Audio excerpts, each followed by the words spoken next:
forget to share our podcast. We need those subscriber numbers to go up so we can hit this man in the face by the end of the month.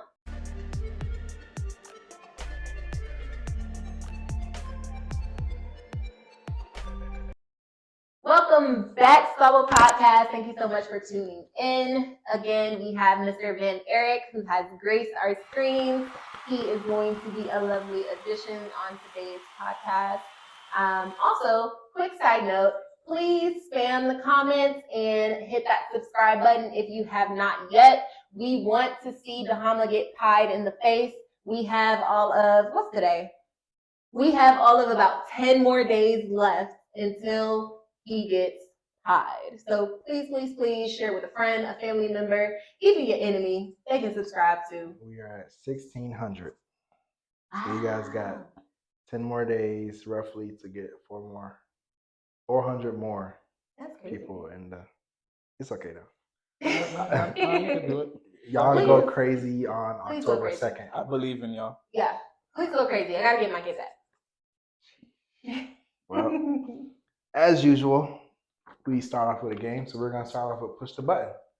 Y'all ready? Yes. We already know what happened from what the rules are from last week, so we'll just jump straight into it.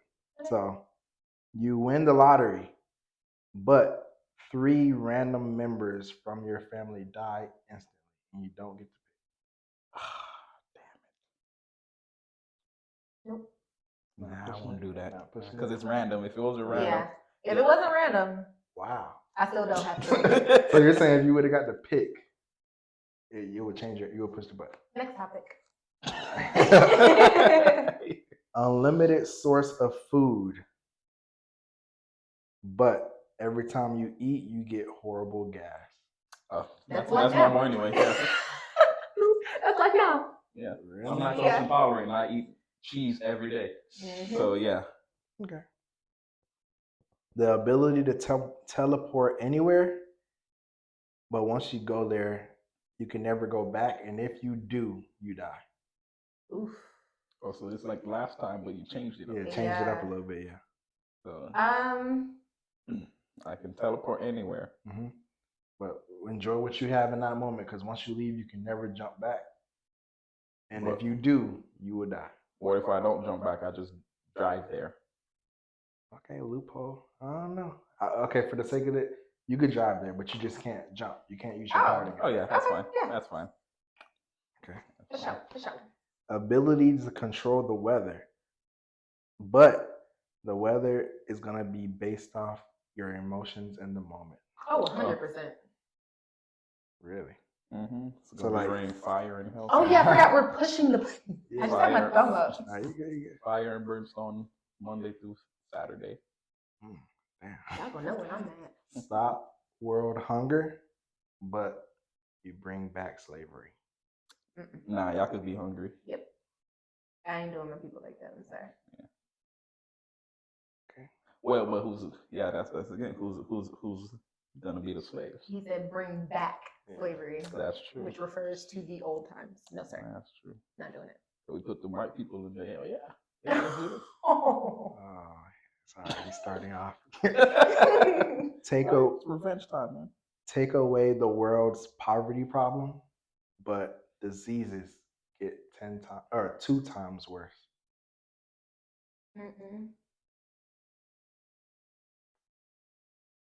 Take away the world's poverty problem. The diseases get 10 times. I meant 2 times. 2 times worse. I'd say yes, because that doesn't mean we can't fight it. Right. It's just 2 times harder, 2 times more severe. I don't know. Karen's been out for a minute. They still ain't figured that out. But that's different. That's a tough one. What other diseases? I honestly think they have. If they have I think that's just big pharma. If they have means to, it's easier. I mean, it's more money in it to give you a medicine and means to fix it over and over again than it is to give you a one-stop shop fix. I honestly think. Random side note, I actually posted something on, I want to say Facebook the other day about cancer shouldn't be a real thing or like a prevalent thing because all you have to do is like stop eating sugar. It was a repost, my information. And Facebook flagged it as false information. I was like, oh, okay. Did they flag that? Yeah. But everything else you could put. Exactly. That's So is it crazy. really false information or is it the truth? Y'all just throwing it out. It's not getting into that. You meet the real version of your favorite childhood fiction character. So not somebody in a suit, but you meet the real version, but no one believes you. Sure, yeah. Nobody believes me anyway. That reminds me of the question I asked before, and I'll ask you right now, Van Eric. Let's say you were downstairs with Milo by yourself, and he just randomly starts speaking English, and he says, "No one will ever believe you," and then goes back to barking like a dog. Would you even try to convince us that that just happened? Would you just take that L and be like, first of all, I'm gonna have to explain why your dog is not alive anymore. Because I don't play that. and he's right, because why would y'all believe that unless like y'all have like one of them cameras, right? Yeah. But like, so now we're twice as mad. You just killed our dog, and we don't even believe the exactly. reason why you killed him. Exactly. But I'll take that out because I'm like, you can't live. You can't be real. We gotta show the Squabblers Milo one day. We gotta bring him up here. Well, they've seen, if they are on Instagram, they've seen him. Yeah.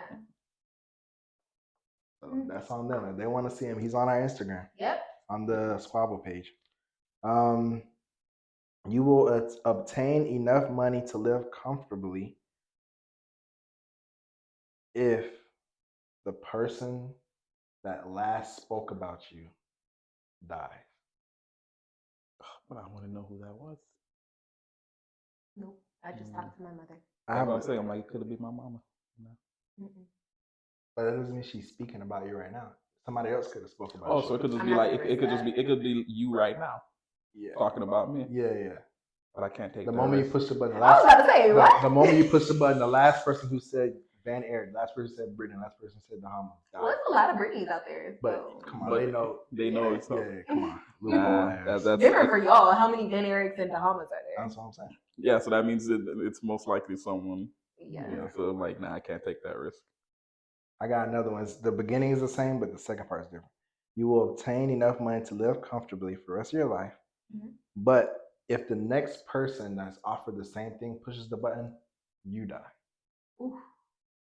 No. No, because they're going to push that. Yeah. Because I would push it. Oh. Be in any video game of your choosing, but you only have one life, and if you die, you don't come back. I thought you were gonna find like a loophole and be like, "I'll just be in FIFA. I'll just be." No, that's what I'm thinking. Yeah, that's what I'm thinking. I'm thinking of the game just don't die. Yeah, I'm thinking of which game that you don't die in. Like games. I'll just have to find that game. Does it have to be a video game? Yes. Oh, never mind. I'll just have to find one of the games where you literally don't die. Yeah. Yeah. You get $1 million, but anytime you spend it, it has to be in cash, and that cash has to be in pennies. Yes. F the you. petty in me. F you. The petty in me would enjoy that. Absolutely. Like, oh, you having such a good day today? Yeah, I'm about to change that. That's gonna be heavy though. Yeah, it's $500. That's crazy. That's funny. I actually heard of a story. Someone had like a debt to pay off. I think it was their car debt or something, and they repoed the car. They told it. Yeah. So he went up to I don't even know what it's called, the office or whatever. And he paid them in pennies. And they had to sit there and count every single one of them. I'm sure they had a machine. They were counting every single one of them to make him wait to match the pettiness. I was sat there. Would you rather be? This is an impromptu. Would you rather be the person that has to count that $500 in pennies, or the person who decided, you know what, I'm not going to count it, I'll take it, and then they put it through a machine and realize you were hundreds of dollars short, so you get fired? I'd rather count it, because then I can be like, oh, you're $100 short anyway, even if it wasn't, and then they have to count it. I was going to miscount it regardless. I'm going to miscount it regardless, so it doesn't matter to me. Yeah, oh, that just reminded me of that show. Yeah. They had to stay up for 24 hours and then count the quarters. And they did a bunch of other shit, but that was the first round, like count the quarters while you were already 24 hours sleep deprived. And then they had to see who counted the most and then who was the most accurate. Yeah. Crazy. This is the last one. You and your family stay young forever, but you have to pick 3 family members that don't get that perk. So they'll age out naturally and do all that stuff while you guys stay young forever. And they know that you picked them to not. Oh, my finger twitched. It's like, oh, no, that's a little crazy. You don't gotta be the family I like. Yeah, I'm trying to see if I have 3. Oh, God. It ain't that bad. You just ain't gonna live forever. You just gonna continue life. Yeah, if anything, like nothing really I changes for you. Yeah. The only thing is that they'll be mad for a little bit, like, oh, you Yeah. picked me, but greater good. Yeah, but then 200 years later, I'm like, oh God, please just kill me. True. So I got a question for you before we jump into the main discussion. Who is more dangerous? And yes, I asked y'all this already, but we're gonna. And there's a reason I'm bringing it back up because I've asked other people and I've gotten some opinions. So who is more dangerous? The person who never even considered doing the right thing, or the person who halfway through realized this is wrong and still chose to do the wrong thing? The one who didn't even consider. That's still a tough one for me. So my answer, go ahead. the reason why I say I choose the other ones because, like I said yesterday, you can argue ignorance. Like some scenarios, as much as it might be common sense to us, common sense is not common to everybody. Some scenario, and even then, some scenarios you have to go through it to realize that wasn't the right thing to do.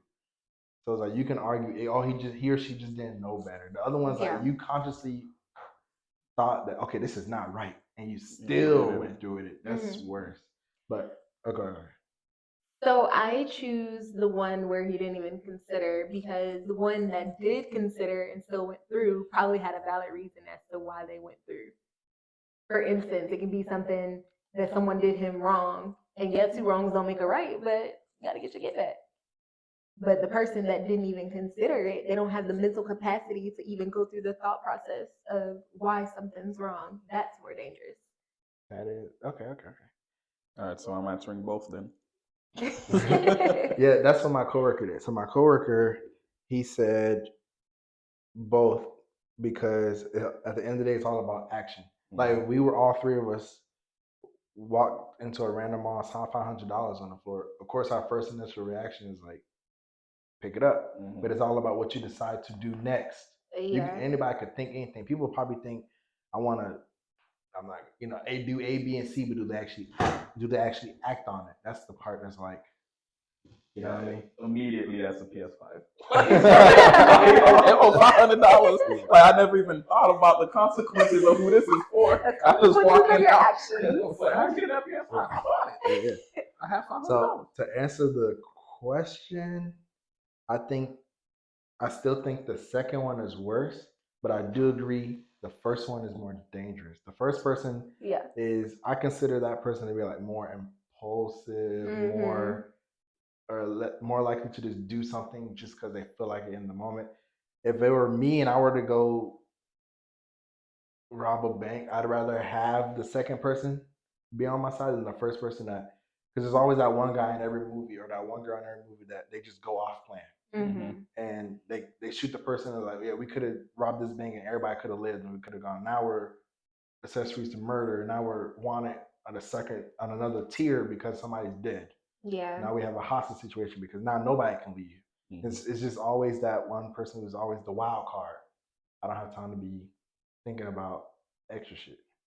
Which brings me to my next point. And this is what I kind of hinted at earlier. And I might get a little flack for this. I feel like, I'm not saying by any means I want it. I feel like the crime rate overall in the United States would go down tremendously if we had a real life purge. I agree. Yeah, evil. But the day after would be wild. That's okay. That was my part B. But I'll let Van Eric. What do you think? Do you think it'll go down? Do you think it'll get worse? Do you think? I don't think it'll do much because what if you're only killing like good people who weren't adding to the crime rate. Now you just have a bunch of more criminals. Now it's not the crime rate's going down. You just have less people. So you don't think that the criminals or the would-be criminals would like withhold their impulses until the actual day? That's what I was gonna lowering say. the crime rate. That's what I was gonna say. Let's say me and him were humans and their impulses. The impulses generally tend to win. Yeah. I was gonna say, let's say me and him didn't know each other.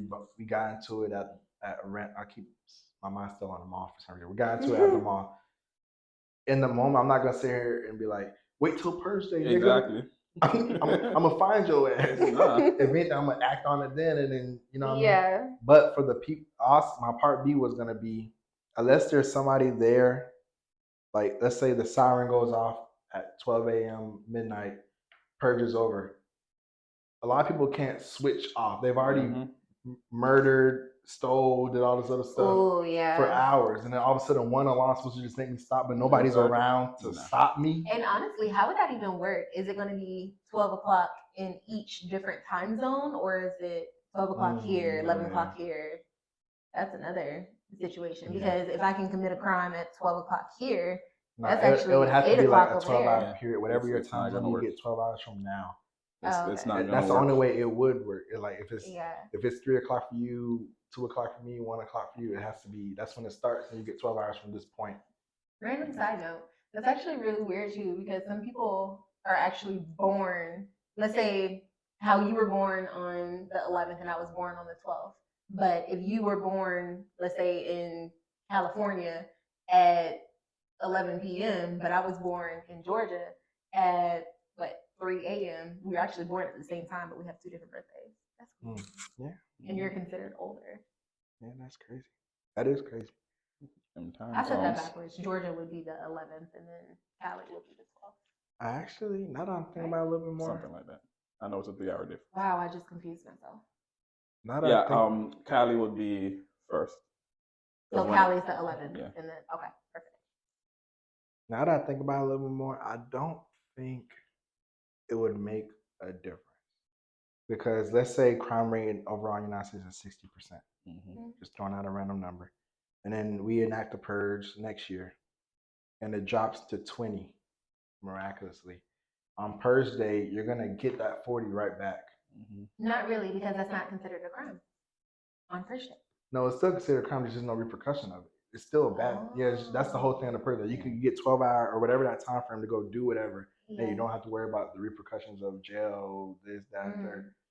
It's still a crime because it's still. But then, and also like crime rate's a percentage. So if there's less people, the percentage doesn't really change. Then if people are still doing crime. See, you said we are evil. You're evil because just because I say you can go purge doesn't mean everybody's gonna die. Some people just might want to go steal. Might want to go, not everybody has to go kill people. People gonna die. But people gonna hit up because if you come at me trying to do stuff, right? Yeah, I'm gonna kill you because look, I'm justified because it's Purge Day, so people gonna die. Okay.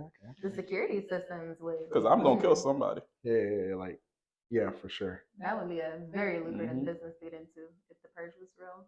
Yeah, well, let's be happy it's not. Because it's not gonna go at all like the movies, because that's a written script that there's rules. We don't follow those rules. To an extent, it would. Like the elites will have their own little community where everything is locked up and everything for that 12 hours. They'll probably just carpet bomb us. Like, what you talking about? Like, Purge. Now we can finally take them out. Now we just see. Or even worse, someone steals the plane and then they go carpet bomb somebody else. No, we good. We good. We can purge spiders.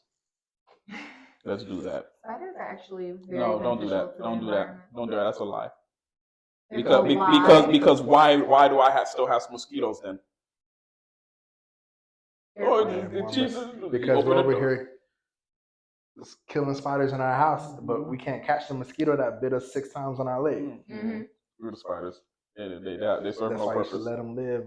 They serve no purpose. There'll be a big web right there, mosquito right here. I'm like, yo, like what you good for? You never know. There's probably 8 mosquitoes in the house. You didn't help him either. One that he didn't. You should have brought the mosquito closer to the web. You're inefficient. Nope. All right. So, what does happiness mean to you I've asked a different variation of the question. I'm not talking about peace. Mhm. I'm not talking about any other. Happiness. Like when you think I am happy, where's your setting? Who are you around? What are you doing? Happiness to me is being. And is it obtainable? Is true happiness obtainable? I'm sorry. There I go. Yes. Wait, which one do you want me to answer first? You're right. It's in no order, no particular. I just Okay. want you to know there's two questions. Okay, I'll answer the second question first. Yes, happiness is obtainable only if you're truly willing to live in where you are versus looking either in the past or in the future. Because if you continue to look in the past, it's just going to like keep you there, you know? And if you continue to look towards the future, you're never going to truly appreciate where you are currently. As far as what happiness looks like to me, anytime I'm around my family and I can really be in the moment and appreciate where I am in life and interact with those that I love and that love me back, that's true happiness. Okay. Anytime with you, Corny. baby. What about you, man? I guess I'll answer the second one first. Yes, true happiness is obtainable. It's all a mind state. Because you can be in a terrible situation, but if you appreciate what you do have versus what you don't, you can technically say you're happy, right? As far as what do I envision when I'm happy? I could say the family thing, but all that comes to mind is TV, sports, and games, and just basically when I go home. And there's Home is nobody happy. and there's nobody bothering me. As it should be. Yeah. Home should be your. You're happy. One thing my mom instilled in me was like, no matter what is going on out there in the world, the whole world could be burned out. When you close that door, you're supposed to be at peace. Like this is your one area where you can. This is your one controlled environment of like whatever you say goes. This is gonna go towards the next one. Yes, sir. Because I can. So to answer the second part first, I am like disagree with y'all. I don't think true happiness as a whole can be obtained.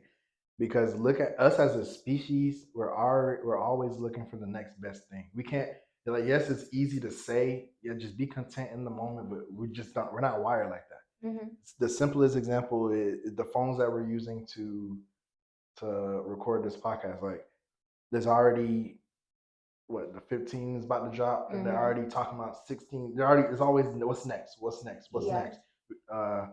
We got. I'm a bad advocate. I got 3 different versions of FIFA right there. What's next? Yeah. How can we make this better? And it's not necessarily like not trying to make it seem like achieving better is a bad thing, but it's like I don't think you could truly be happy if you're already looking for the next, because you're not enjoying the moment. You're already like you can enjoy it and be like, yeah, this is really cool, whatever this item is or this moment, but like what's next? Or you have somebody like me, which is what you're not necessarily the past, what you were saying, but it's like I've talked about this with your brother. I've lived in a world or in a life where it's like I'm always like, okay, this is a great moment. Something bad is about to happen. Like because it's like, and I try not to dwell in it, but it does sit in the back burner. It's like just be ready. Like this has been going too well, too long. Not necessarily everything's gonna go horrible, but like something is always gonna be a little bound to happen. Yeah, a little rumble in the road. But I have some statistics for y'all before I answer what happiness means to me. 67% of Americans claim to be unhappy. Oh yeah, that makes sense. 13%, this is a separate statistic. 13% of Americans claim to like the career that they're in, whether that be boss problems or stuff like that. So it's like just those numbers, 67% is a big number to be unhappy. And only 13% of them like the stuff that fuels what they do on their personal time. Yeah. I'm definitely not in that 13%. Right. That's crazy. This is actually going to feed into my hot take for today. Okay. So it's like when you look at percentages like that, and this is a 2021 study. So we're 2 years away. Hopefully the number got better, but honestly, I'm not. Probably not with. So it's like when you look at numbers like that, it's like now what it doesn't say is the rest of the percenters trying to achieve the next thing. Like I've been saying, like Yeah. I'm not trying to use this to solidify what I was saying, but it's just numbers it really, to me, it was eye opening of like that many people on earth in the United States are unhappy, but you get up and you grind, you gotta do what you gotta do because the bills don't stop. Mhm. And it's like it's to me it's like the whole thing is basically happiness is not unobtainable. It's just that it seems unattainable because, like you said, you're getting up to grind, but you're not really getting anywhere.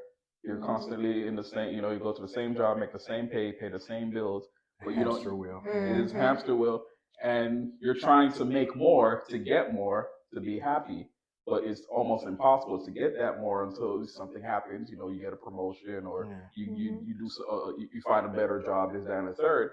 But then you have people who are rich who are unhappy because they have too much. Yeah. Honestly, I don't think happiness has much to do with money.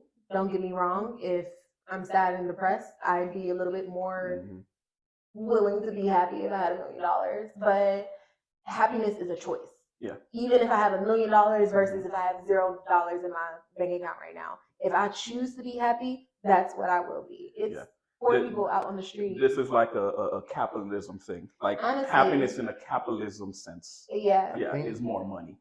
I think more so the generation, our parents and our grandparents, because they are the ones who had to really grind and like build, to build stuff before iPhones and all this other stuff. Like they had to go do the railroad, like the harder work.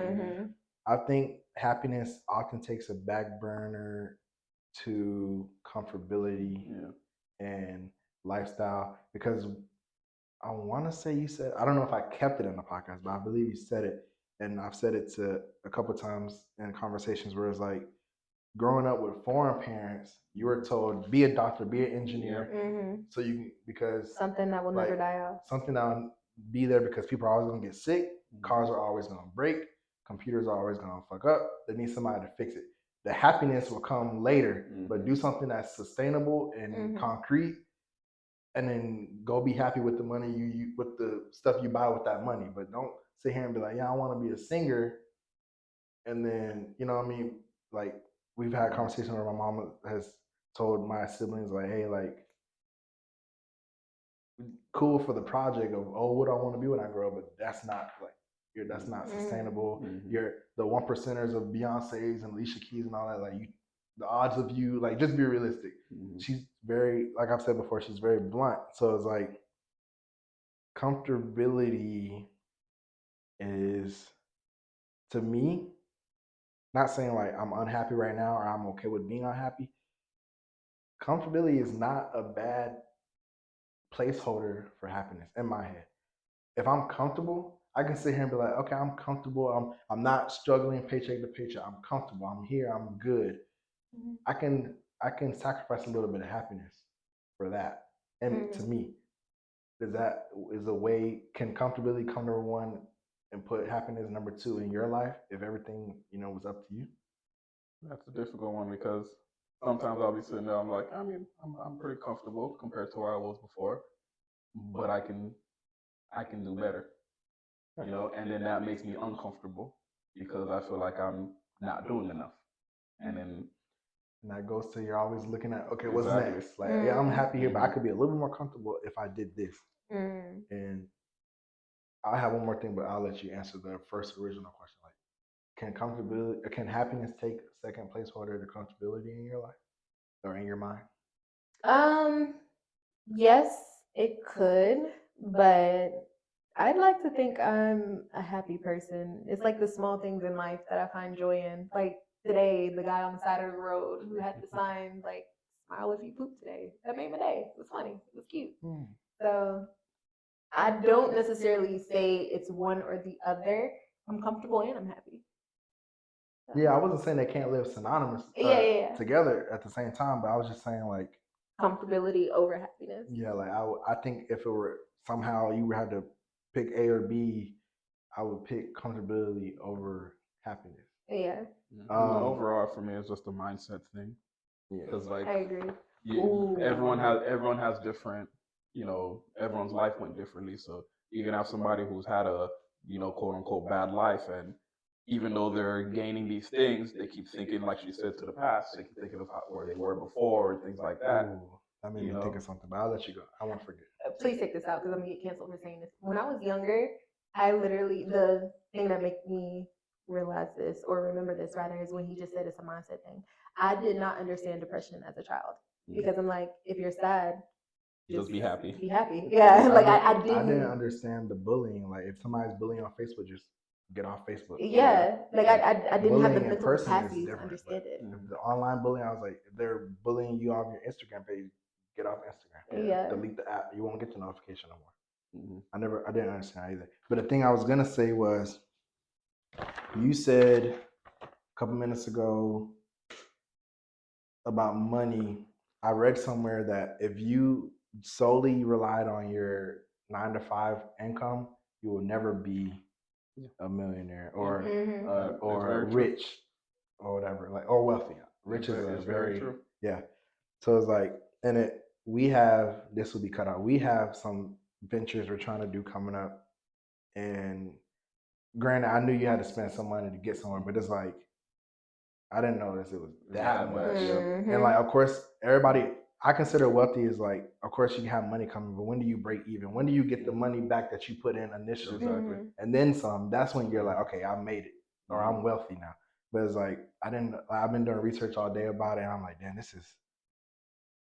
didn't think it was gonna be easy, but I'm like, damn, this is not. Yeah. Like, and then it makes you kind of, like you were saying, uncomfortable. It makes me kind of like, do I really want to do this?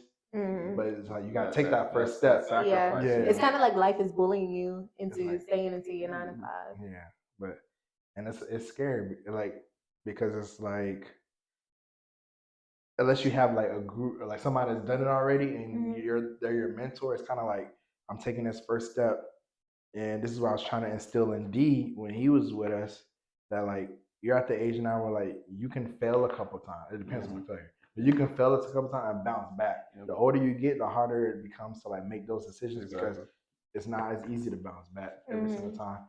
And so like, don't be afraid to like explore and fail at 18. Exactly. Because when you're 28, or I'm 27, I'm giving myself an extra year already. Yeah. When you're 27, it's like, you have to think about some of the stuff that you didn't have to think about. Hey, look, I'm 34, so I know. Yeah, so like I've done things. I've failed at things when I was younger, but like, as you can see, I didn't.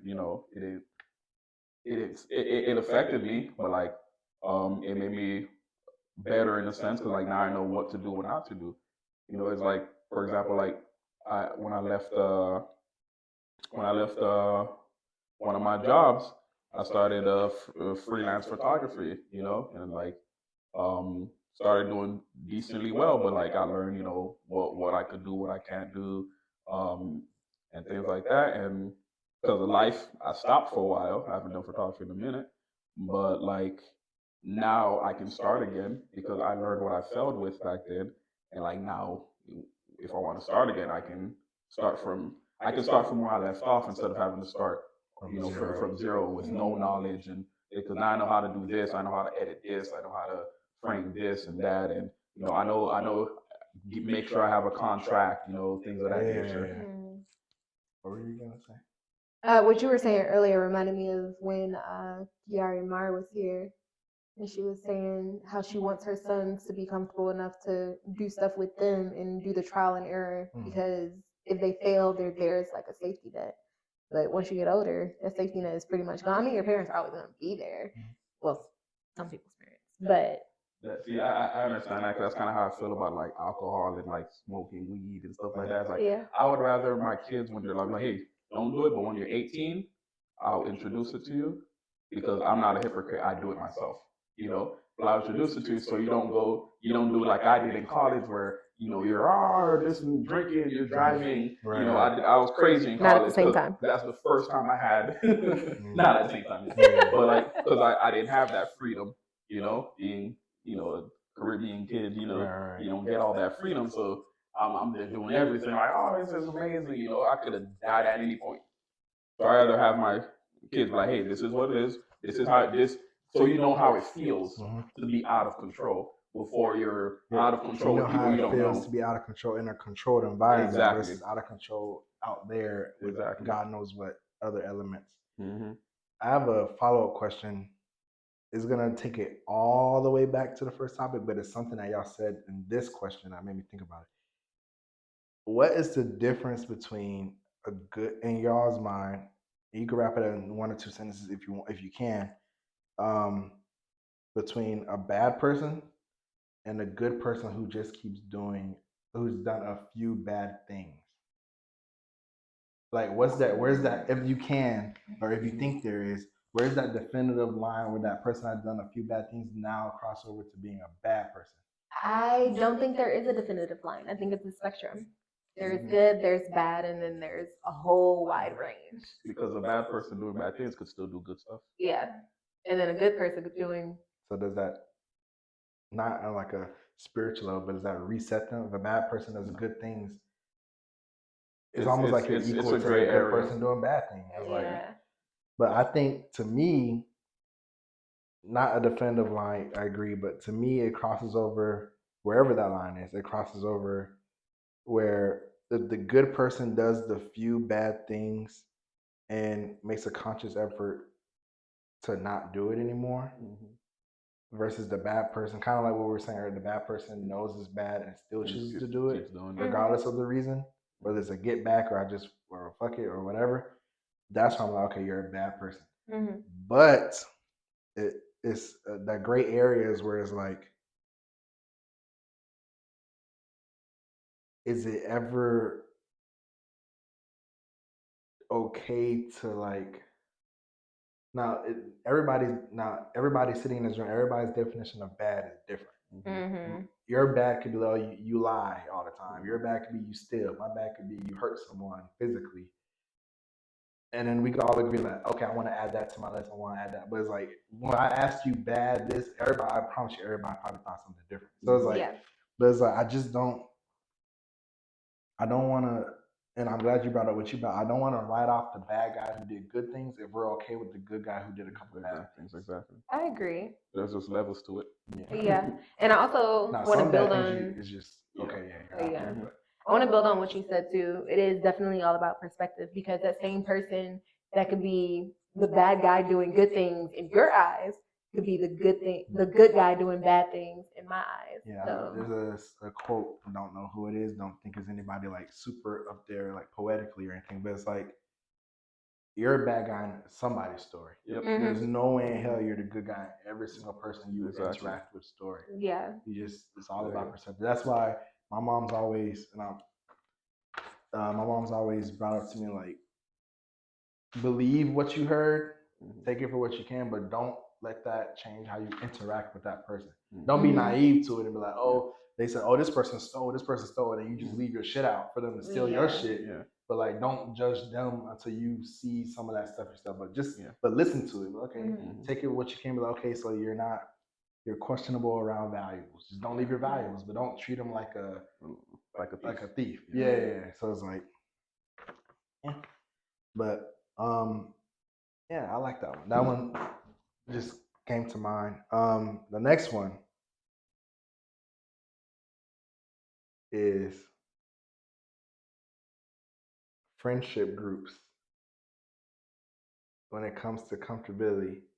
So the reason why I brought up comfortability is because, like, at this age, we probably have at least 2 or 3, maybe 4 or 5 friends that, like, okay, this is my group. I've known you for X amount of years, whether it's the common interest or the amount of years we've known each other or the whatever, our childhood friends or whatever.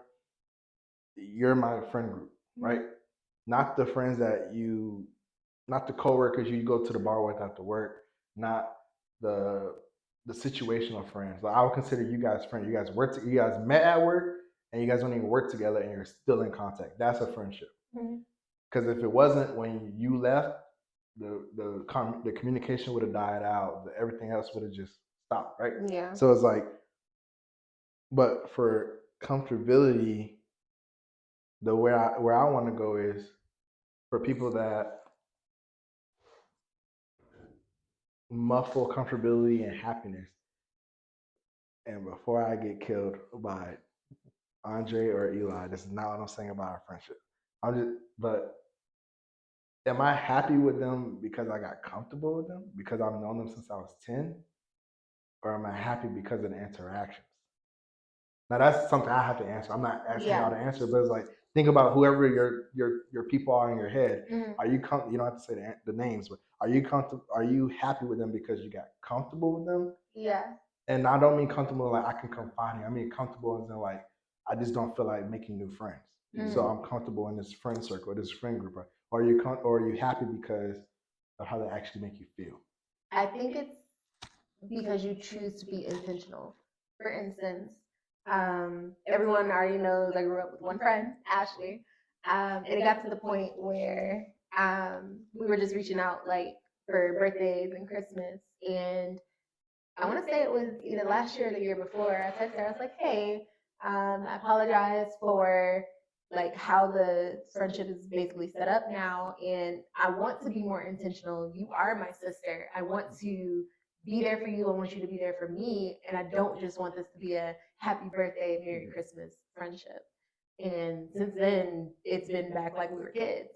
So it's the intention behind it. You have to actually go out and work on the friendship. It's not just going to stay afloat by itself. I mean, granted, we've been friends since we were 6 months old. It's staying afloat, but I want it to be a cruise ship, not just a paddle boat. You know, I want to be lit. Jumping off of that, we actually have something in common. My best friend's name is Ashley. Really? Yeah, he's like we met in high school. I was cheating off him in math because I'm very bad at math.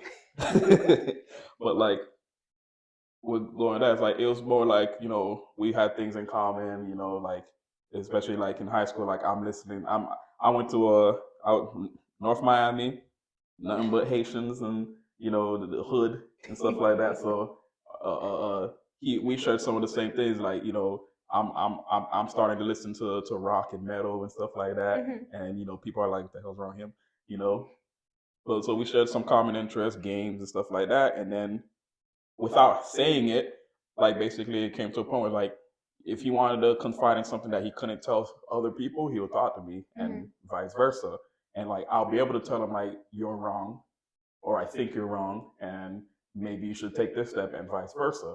So like him, it's like you said, it's intentional. It's like we know we want to be that person's person. Yeah. So it's like that's kept that. But then I have other groups of friends, where it's like I know it's just we're gonna hang out, we're gonna have a good time, and then I probably won't talk to you for 5 months. Yeah. But like it's not. No, it's no disrespect No because loss. nothing like that. It's just we like to have fun together. Yeah. You know. So would you? Okay. You have Ashley, and then you have the friends that you just like to hang out with. Would you still consider them like whole friends, or would you hold that title for Ashley and then call everyone else acquaintances? No, I would call them whole friends. I have a group of ones that I would say are acquaintances. See, I'm one of those people. I'm one of those people. I have different groups, based on different things and interests and stuff like that. So like, I would not take this group and merge with this group because it ain't gonna work. Things of that. So it's like I'm very like I like that word intentional. I'm very intentional with who I'm hanging out with, depending on where I'm going and what I plan on doing.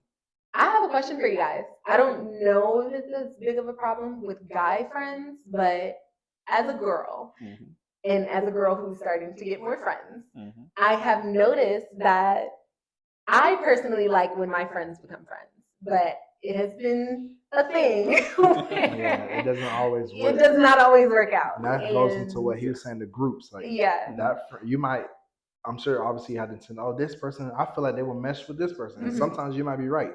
But because of energies that you felt. But that doesn't mean that they have interest. Like they might be the same energy wise, but they might not like the same shit or even agree on the same shit or even mesh that well. Just because your energy level is here doesn't mean you're gonna get along with each other. True. That's the thing that parents do. Like when you get little kids and all that, like they kind of become friends because they want to go on lunch dates, but they gotta bring a kid, or y'all goes y'all are in the same cul-de-sac, so might as well Yeah. for the convenience of your parent not having to drive 20 minutes to Billy's house. But that's again going back to the friendship of circumstance, not friendship of intention. Well, think of there's a video I watched and he was talking about it. He was like the difference between like the women and men, like the women, like you got to know their birthday, you got to know this, you got to know that, or they're like that's not my friend. And if they don't, men, it's like we don't even be knowing our real names, right? Like there's a bunch of dudes like you'll know it's like I know him by his nickname. Like good example, one of the kids I grew up with, his nickname is Tanks, right? Known from middle school, high school, you know, not like we didn't hang out and stuff like that, but we see each other, like I'll see him at the gym. Hey, what's up, Tanks? Like, yo, what's up? Yeah. He actually, I didn't learn his name until. Did you ever see the Rock show? The what was it called? The one, you know, where all those big dudes and girls do like the obstacle course thing. Yeah, I know what you're talking about. Yeah, he was doing that one the first season. Oh shit! Really? Yeah, and then they were like, I was like, oh man, because me and my friends were like, yeah, it's Tanks. It's like we gotta, you know, from we gotta, you know, watch to support him and stuff like that. And then they were like, that's his name? We're like, oh shit, we didn't know his name this whole time. Yeah. I have a similar story. When I first started working at Amazon, I was an associate. So we had stand up. We do the stretch. This is before COVID, so we did the stretching. We did all the other stuff, and there would be like two people that I would like beeline towards, and like we talk the same shit. I was picking stage back then, so it was we talk the same shit. We do everything together. We'd help each other out on routes. It wasn't until one of them got promoted to L3 before I did, and they do a whole thing. They had to sign, congratulations, Keegan. I'm sorry. And I'm like, who the fuck is Keegan? Yep. And because and it was kind of like I would root for him. We'd help each other out, but we didn't talk about like stuff. Like the direction I thought you were going in was when like girls can be like months last year. I told her, I was like, my cousin Aaron got in a car accident. The first thing she asked, was his wife in the car? I don't know. Yep. Was his daughter in the car? I don't know. She's asked back to, I don't know. I don't ask those follow-ups. You say you got in a car accident? I say you're good. You say you are. That's all I need. Done. Guys, that's all we need. Get to the point. Yeah, and then like Britt will hit me up every now and then, or recently, and she'll be like, did you reach out to this person? It's their birthday. Oh, I'll do it now. Yeah. It's not that I don't fuck with them. I still fuck with you. Like when we're in the same vicinity. I just didn't know your birthday. But I just didn't know your birthday. But to go back to what you were saying with circumstance versus intention, what you're doing is still circumstantial. You can put me and, let's say we're all a friend group right here, and you can say, oh, your energies match. Y'all should be friends. That becomes circumstantial based off you. You are the circumstance. If it wasn't you, we probably, who knows if we would have ever met. Who knows if anything like that. But so the beginning is circumstantial because we are friends based off the strength of Brittany. Brittany's gonna, every time Brittany has a game night, she's gonna invite both of us. We might mesh, we might be on the same team, and the competitive side will come out, so we'll mesh off that game of taboo or whatever. Cool, but does it ever, it's what happens after that, like, oh, third game night in a row, like, okay, let me get your number, man, like, let's go to a bar, let's do this. That's when it becomes like that. But it doesn't have to be that. It could just be we're just game night friends, and outside of game night, I'll see you when I see you, if I see you. But at game night, you're my boy, you're my partner, and nobody else is better pair up with you. You know what I mean? It's like it's just, it could be circumstantial, and it doesn't make it less. It doesn't make it less of a friendship if it's not intentional. We could have just made the mental note, like, I fuck with this dude at game night. I'm just not where I want to be, where I want to see if this will be. Because I'd hate guys, and I don't speak for all guys. I'd hate for us to think we're gonna be great friends out there, and then we end up not, and now we just fucked up game night. Exactly. Because now I realize I don't like you like that, or now I don't like you like that. Like, I'm not sure. We're not friends, and now I can't. I lost my partner. But we meshed so well, so we like that safety area. So once I realized this is my safety, you're a great game night partner. Let's leave it at that. And then something external, like you would have to invite us outside of game night for us to see that, but we would never risk it to go see if it's more than that, because if it's not, now we fucked up game night. You know what I mean? It's like my beer pong partner back in the day. It's like I knew him because of the other coworkers that I hung out with. Because we would go to his house. But every time we're both over there and we had beer pong, he's my partner. Right, He's yeah. my dog. You don't even have to look around and try to figure it out. Just automatically know. Yep. Yeah. But to go back to the comfortability of friendships, as we get older, I feel like our comfortability with trying new things to make friends dies down, Oh yeah. which is natural because once you get older, now it's no more. Well, it depends on the lifestyle, but no more bar this and doing that. It's like, hey, it becomes bar this and doing that becomes Super Bowls and book clubs, and because now we're doing older people shit. Yeah. So like older, and we always like to say older people are set in their ways. So like I'm not gonna go out and bar hop like I was when if I'm 40 something, like I was when I was 20 something. Oh, I mean, I might do it, but I'm not gonna go with the intention of making friends. I'm gonna be like, if I see somebody and the game is on, we bond over the Falcons game, so be it. But even then, it's like, I don't think it would go anywhere outside. From the guy's perspective, I don't think it would go anywhere outside that bar. Yeah. It's just like, oh yeah, that was a great game, or oh, that was a shitty game. Yeah, man. Okay. Cheers. See ya. It's like It's like for me. It's like since I've moved from from Miami to Boston to here, so it's like you're going to a different place, so you have to make new friends in a sense. But like at Amazon when I was in Boston, it was like one of the younger cats. It's like we cool and stuff like that. We hung out at he's like, oh, let's go to this place. I'm like, okay, cool, but like he's younger. He was like 21. Now I'm in my 30s. So I've done everything he's already. He's drinking, like, yeah, I'm trying to get the babes and this and I'm like, yeah, and I'm just like, I kind of just want to chill at the bar, drink, kind of vibe with the setting, he's looking for a wingman, and I'm like, my wings are clipped right now, like, well, like we are having a good time, but it's just like I can't do that with him, but then like the older group, the corporates, like they match the same vibe, so like with them, I go, we chill, we vibe, it's more conversational and stuff like that than whatever these young people are doing. How far?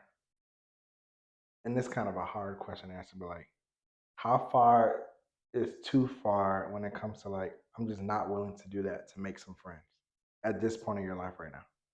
Like, we're all at like, you are older than us. We are stepping into. So to answer my question, single shit. I'm stepping into a marriage. Not saying that my single male friends are gonna fade off, but it's like I'm gonna start hanging out with more couples. Yeah, because that's what couples do couple shit. The single guys, they're gonna want to go to the bar every now and then, and they're gonna need a wingman. I'm just not wingman ready anymore. Like I'm not.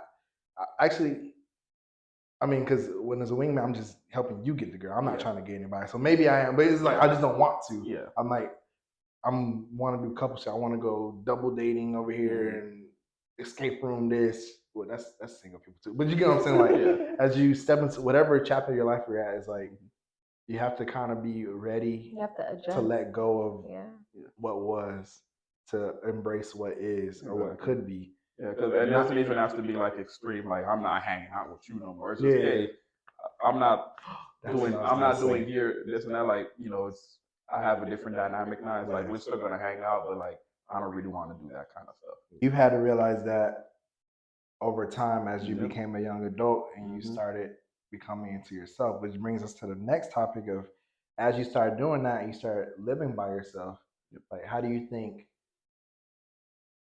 that changed you, like the whole living by yourself not interaction, timeline of your life? How do you think that changed you? Or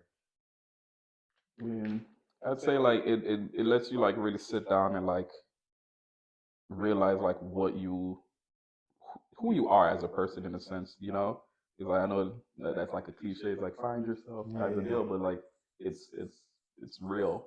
Because like being by yourself, there's nobody around you. That's when you realize. That's when you find, because you might go do something that like if you have family around you probably wouldn't do, or something you probably have done before, but now you don't want to do it, because it was something that maybe you did with friends and family. But like now you're alone and you're like, I don't really like that or this, that. You start realizing what you like more and more. Like I very much love peace and quiet, like because I just got used to being around family every day. It's not a negative, but it's like like you go to your room, you want to just chill. Someone's knocking on the door. Well, in Boston, knock on the door. At home, it's open the door. Why is it closed? It's like I'm like, yo, I'm 28 or whatever. It's like I don't care. It's like that kind of stuff. And now it's like for me, like for people who like have like who've lived with their parents for so long, like that is like you didn't have that privacy, that sense of like you couldn't really sit there and just think for yourself because there's always something going on. There's always someone's energy drawing your attention. It's like you could be having a good day, then someone opened the door, they had a bad day at work, now all that energy just messed up. It's like, for example, like this little funny thing I'll say with my mom, like she'll come in and she immediately like, oh, this is it. I'm like, hey. Kalate show we. That means, kalate fue we. That means I was like, hey, the house was cool. Now you're coming in hot. Depending on the day, she'll be like, oh, like she'll laugh, but if it's a really bad day, she'll like, But like, once you step into that threshold, like you don't want that energy inside the house to be, in a negative sense. So it's like we're talking about, the happiness and the home being the door. Exactly. So like, as she can attest to, it's like the moment I got to work, what do I think? I want to go home. Yeah. Literally. As he's walking in, before he even puts his bag down, I want to go home. Yep. And mind you, I'm late. So I'm like, yeah, I just want to go home. And I was like, and it's, like Paul, I'm like, what do you want? I'm like, because it's peaceful there. It's just, it's like here I come here and it's like I got to deal with people. A lot of these people I don't like. It's like I got to answer questions for crap. It's like I got to do all this work nonsense.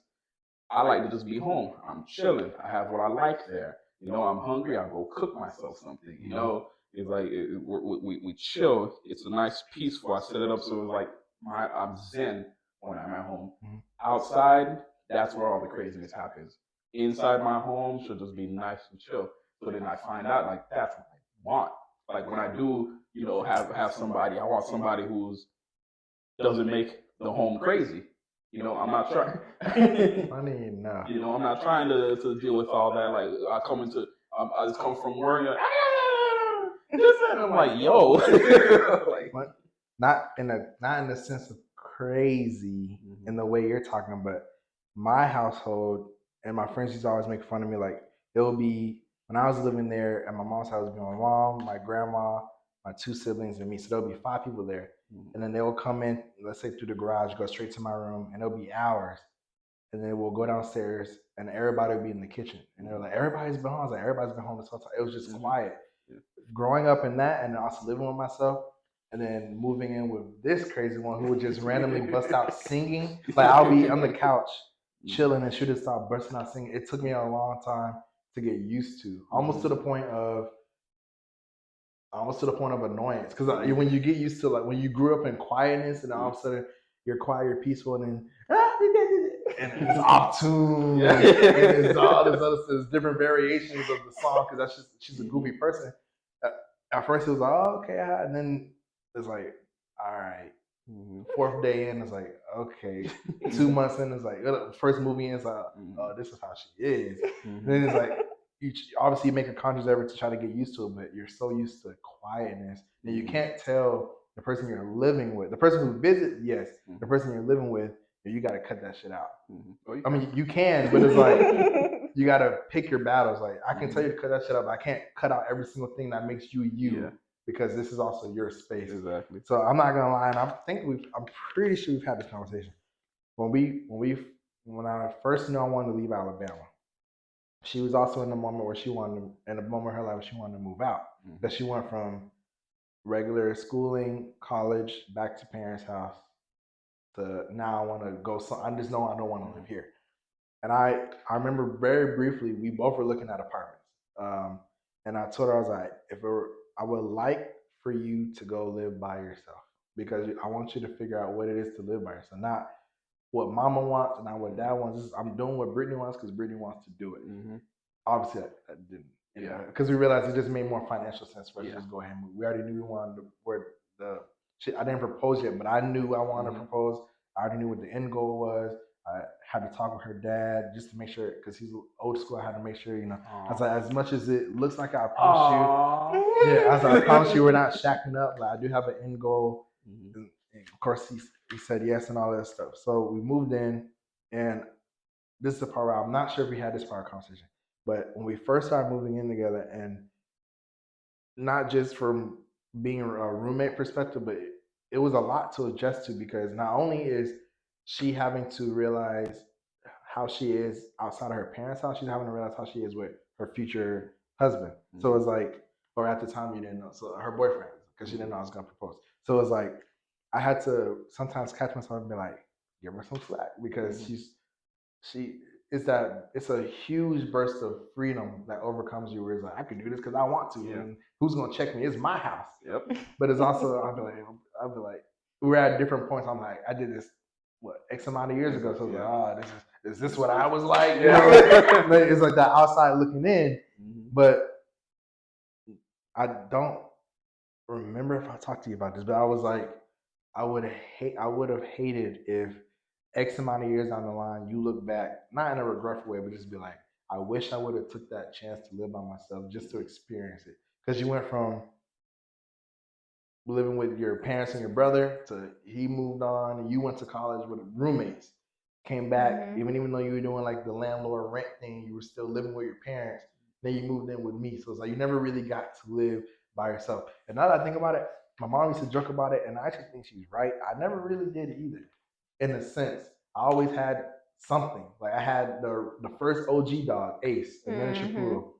Then I had Blue, the pit bull. Then you, and now we have Milo. So I've never, and of course you can be like, that's just a dog, but it's like I never really truly, to your sense, lived truly by myself. There's always some stimulus that always kept me grounded or took my attention away. So I never really truly, I take back what I said to you earlier off camera, I never really truly had the me and four walls sit there in pure silence. It was always walk that dog, do this, do that, or somebody was over to play, or I was on a video game. It's like, so what's your perspective, Britt, of like, and you can be as transparent as you want. Have you had that moment like, damn, I wish I did go move by myself? Not from a financial standpoint, but just, I guess you say a level up or a self-development. Like a rite of passage. No, I had the opportunity. Well, you remember when it was before we were dating, though. And I started to build my own house, but then it didn't go through, and I was devastated.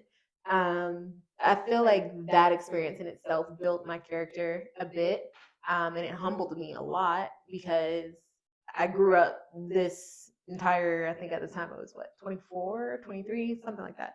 So 23 years of my life, I've grown up and I've saved, I've done everything by the book of what's right. And then I fell on my face. So it was a very humbling experience. But all in all, I'm glad that it didn't go through, because let's say I did move in, I think my house, oh God, where was that? Wherever it was. Let's say I did live there and I had that house there, where would we be? So it's all a moving train, I guess. I don't think. What's that saying? What is this like? Things happen when they're supposed to happen. I agree, 100%. Because, like, for example, like, because you're at your 24 talking about getting a house, like, I could not even conceptualize that at that age. Really? Like, the way my life was going at the time, like, I was just able at 34 or 33 at the time to be able to move out on my own. Oh wow! So like, that's a big step. It just, for me, it happened way later than a lot of other people. Yeah. But I'm like, thinking back, I'm like, who I was at the time, if I did have the means to be on my own and stuff like that, it would not have went well. I 100% So I agree with that. I was gonna ask a follow up to Van Eric about that, but you can go. I won't forget. If you were about to say something, you can go ahead. Well, it wasn't anything major. I was just agreeing with what you were saying because me at 23, I think my house was supposed to be done right before my 24th birthday. So as a 23-year-old, I mean, I wasn't crazy or nothing, but me being who I am, I would have drove myself insane. Like, I drive y'all insane because I'm able to give doses of me to you guys. I don't have to deal with all of me. So to have to be in a house by myself, although I think I would have been very proud of myself in the moment, I would have drove myself crazy. Because I mean, I've had people who's like, oh, they do that thing where it's like, oh, you're just now. And I'm like, yeah, I'm just now, but like, I'm no longer, I'm not stressing it. Like, I'm not rushing myself into something that's not meant for me. Which is what I always tell the drivers when I'm like, don't let people pass you. Yeah. If you're driving slow, let them pass you because you're gonna rush into something that's not meant for you. Agreed. Right? So it's like, I'm like, yeah, I can look back now and say, okay, you know what? I'm happy with where I am now. I may not be as far as other people who are my age, but like, I can look at some of my friends who had all of that, but they're going through divorces, they're going through this, they're going through that, and they're like, hey, man, take your time, bro, because like, we just went into it, and they're like, you're by yourself. We didn't have that, this, that, and the third. And they're like, I'm like, yeah, just take your time. They're not saying not to get married, not to do this. They're just like, you're at a point. Yeah, you're at a point now where you were able to find out who you were. Because like they're like, yeah, they didn't find out until they had a house, a wife, and kids that how they were as a person having that. So like they're like, yeah, that's why the relationship fell apart. Is that and third.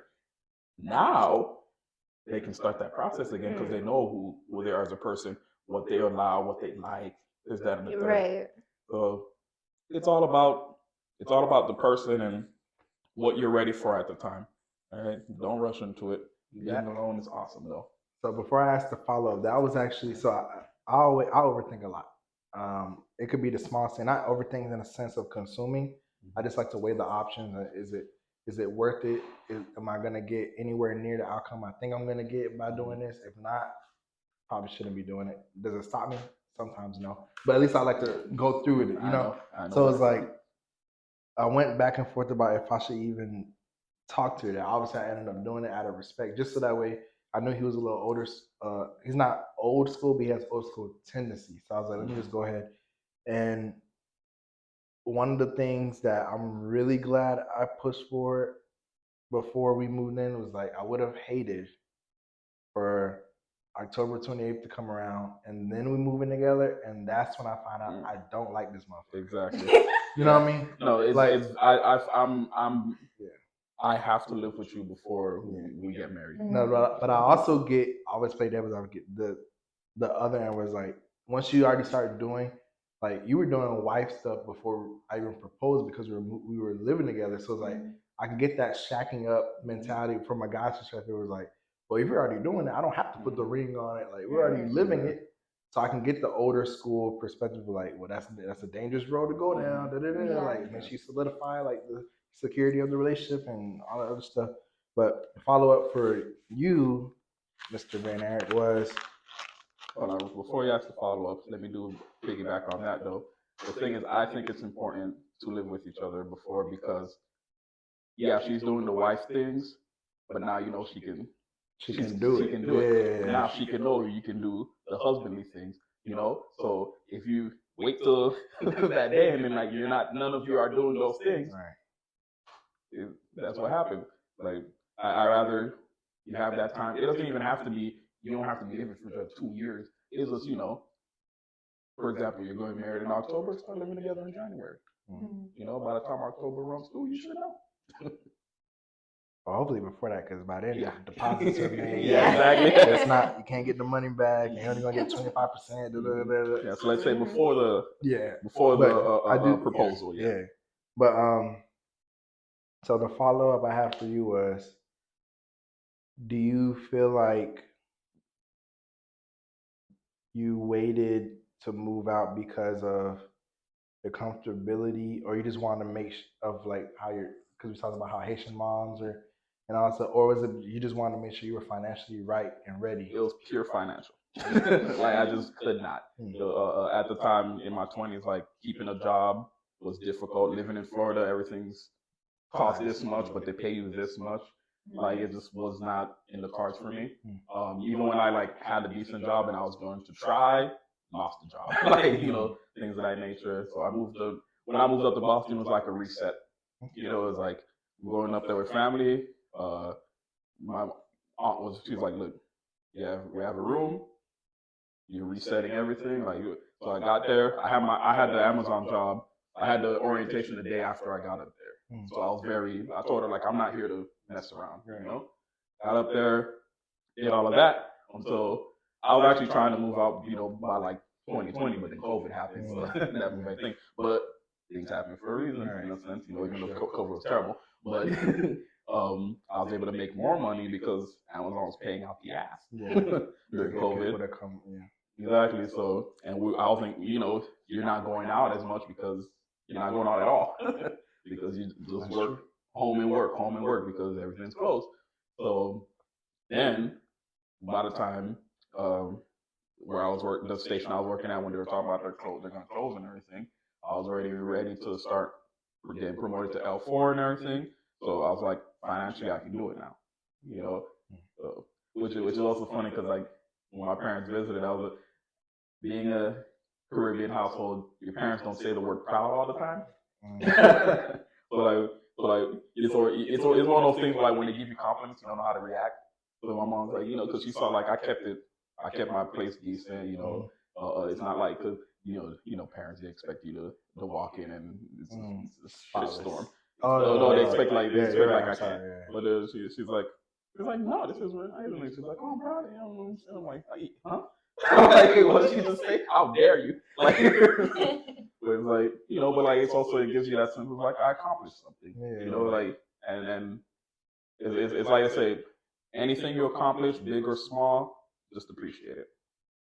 So that goes into my story was different. So my L3, I was an ambassador for, I told you I was already an associate, went to ambassador, got my L3, went to a building right by the airport. I was the only L3 that wasn't external. So everybody, so when we had launched the building, it was all transfers, and I was the only one who was previously an ambassador, so I got to train everybody. So I worked literally 15 days straight, no day off. So that check was big enough. I got a $3,000 check after tax was taken out, and within 2 days of getting that check, so it was a Friday, obviously we got paid. Saturday, Sunday, I decided I'm moving out. So, but the way I operate is, because I told my mom, and it was a week before her birthday, funny enough. I told my mom, I was like, hey mom, I'm moving out. Of course, she sat me down and was like, do you think you're ready? She didn't necessarily go in my pocket or anything, but she was just like, do you have money saved up? Because no matter what, bills are always going to be coming. Stuff, like I told you before, like she's very realistic. She was like, I don't think you should just save the money you have, all this stuff. Because what if you think you have this amount of money now, but it's not going to last that long, and all this other stuff. And I was just like, if it doesn't last that long for whatever reason, I'll just have to make it work. Like I've thrived. I'm one of those people that thrive more when like my back's against the wall. Like I don't have to, and it's not ideal either. But it's like when you put me against the wall, that's when I really start showing you like, okay, I start making shit move. Versus other than that, I'll be like, okay. But when I have no other choice, like I don't shut down. I was like, okay, I gotta bust a move. I gotta do this. So it's like, not to say that I didn't purposely put myself in that situation, but it's like that was my confidence to know, like, if this money runs out faster than I calculated in my, because you don't know, you can calculate exactly. Power bill as much as you want. You don't know how much it's gonna be until the power bill comes. But stuff like that, and then all the way up until the day the U-Haul pulled up, she did not believe me. The day the U-Haul pulled up, the day before her birthday, she literally turned to me, yelled my name across the house, like, "Why is there a U-Haul in the driveway?" And I was like, "I told you I was moving." I had ordered brand new everything. I did not take anything. A brand new box spring, brand new bed frame, mattress. All of it stayed in the garage. even then she didn't believe it. It wasn't until the U-Haul pulled up and then Eli pulled up and helped me move the stuff in the U-Haul. And she's like, then she started crying because it hit her. Now it was real. And all the way up until our last house by the airport, she never came to see me because it was not out of anger, but it was just like, and it was honestly because of me, because like, of course, first apartment, TV was on the floor, and it was a Walmart. Yeah, you weren't living, right? So it was like, I don't want to show you. I want to show you not when I made it, but when I have something to show. So when we moved into the first house, that's when I was like, oh yeah, you can come. And it took a long time for her to come because it wasn't normal for her. It was just like, now you want me to come? Like, what, it's versus you lived out at this point 3 years now. So it's like, what's going on? And then the only reason why she came is because I had to pick her up from the airport. And I was like, if we're about to pass my house, you're going to come see the house. So and I was her driver. You have no choice. Get out of the car. Let's go. She took the tour. It's a really nice house. I really like it. She has yet to come see this one yet, but that's in the works and all that. But it's just like, I did not wait till I was financially ready per se. I feel like in the back of my head, I knew that $3,000 wasn't gonna last me because I already knew I wanted a new bed spring, all the new stuff. So I already knew the 3,000 was gonna cut a little bit, but I also knew that I just didn't want to be in that house because I got tired of the check-ins. I was on, so it was like, that's I got tired of the check-ins. I got tired of the busting in the door. Exactly. If I dare catch an attitude, I'm reminded this is her house. And I'm like, you gotta respect it. But okay, so let me go get my own shit. And then I also done help I was actually doing pretty well. The thing I did not plan for budget-wise was the dog, the vet appointments, the food. That's what threw me off when I got Ace. Because it was just like, okay, I was doing well, power bills paid, water, everything's good. And then now I also got to feed that fucker. And he was a stray, so make sure his shots are good and all this other stuff. But hey, it happens. My mom has a thing where if she has a rule, if I can't get to you through back roads, I can't get to you. All her car accidents have been on the highway, so my mom she can avoid the highway. My mom does not use the highway. I purposely chose Sandy Springs because it's close enough to where I can get to y'all if I need to, but I know mom won't just randomly pull up on me in case I was doing something. I didn't know what I was about to do, but I know I wanted to do what I wanted to do when I wanted to do it. Yeah. Without having to worry about being 10 minutes away from mom, because my mom was like, go to Norcross. That's 15 minutes. Like she already, once it became, she's like, this is 15 minutes away. Yeah, you can help. You can still take your brother to soccer practice and so on and so forth. And that's one thing where I feel like if I could go back, I would change. Like I used to be my brother's soccer coach. When I moved, it faded out. Wasn't coaching anymore. Wasn't in their lives as much because I feel that freedom. Like And then I first went to every other weekend I'll go visit you. To now it's like once a month, every few months. My mom calls me and complains about it. Well, my hot take is kind of just motivational because I took a look at life in general. There's a statistic. Can't speak. There's a statistic that the average person in the United States of America lives to be 76. Of that 76 years, the first 18, you're in your parents' house and you're in grade school for 14 years, including pre-K and kindergarten. Once you take away those 14 years, so that's 4 in your youth stage, so 0 to 4. Then right after you turn 18, you either go to college or go straight into the workforce, and you don't get out of the workforce until you're 65 if you're living that 9 to 5 life. I know entrepreneurship, different, whatever. But just taking into perspective, that is a huge bulk of time. That's 47 years between 18 and, did I do that math right? Don't ask me. Yes. between 18 and 65, that's 47 years. And then 14 in grade school, you don't really have a lot of time. That 0 to 4, you're not really knowing what you're doing. And then 11 years after you retire to actually enjoy life, So you're telling me I have to wait 65 years from birth to actually enjoy life. I'm doing my hot take this week just to basically tell everyone I understand that you have to pay bills and you have to basically just make it work, but get to a point where you're chasing after your dream. Don't just chase after getting to Friday because Monday's right around the corner. So yeah, it's my hot take. Yep. Good old capitalism. Yep. Do what you love. My hot take is very simple. Haitian patties are better than Jamaican patties. Rage in the comments. Well, squabblers, we have come to that dreaded time of the day, and the podcast is over. Thank you for joining us. Thank you, Mr. Van Eric. Do not forget to share our podcast. We need those subscriber numbers to go up so we can hit this man in the face by the end of the month. Please do not disappoint me because y'all showed up and showed out when it was my turn. I'm going to need y'all to keep that same energy when it comes to him. I've been forced to say, keep your minds open and your volumes turned up. We out.